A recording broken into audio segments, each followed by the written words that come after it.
time to get some finish on the boxes.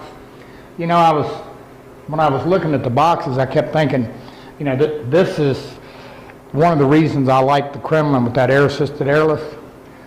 But I showed you, I think, in one of the other segments, I got this pressure pot thing at Harbor Freight, and the big deal is that without that cup, I can get down inside of here. I can go all the way down into the bottom of this case. With the cup, not the case. And so I thought, well, I'd use the pressure pot to show you that. Then I thought, well, no, I tell you what if a guy don't have a pressure pot? And all he's got's a gravity-fed gun. I'm going to show you how to handle it. Now what I'm going to do is I'm going to have to kind of angle the spray. In other words, I can't get perfectly straight with the cup. So I'm just kind of going to angle down, concentrate on basically getting half of the inside shot. Then I'm going to flip it and do the same thing. Kind of bringing the two finishes together. And again, watching the sheen in there to make sure that it's wet. And as long as it's wet, got a good film, we're fine. Then I, of course, just shoot the outside. So that's what we're going to do.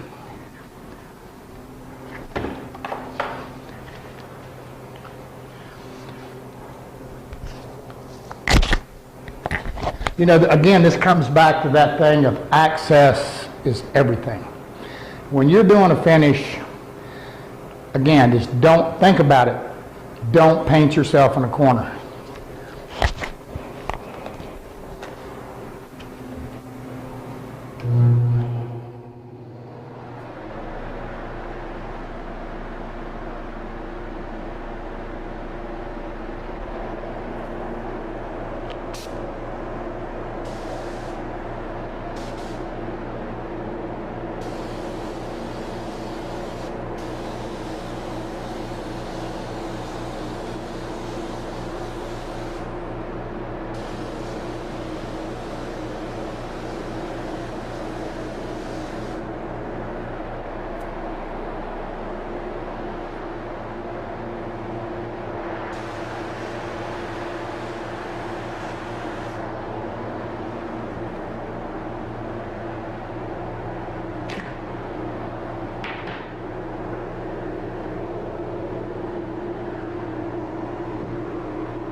couple things. Why am I getting so much overspray?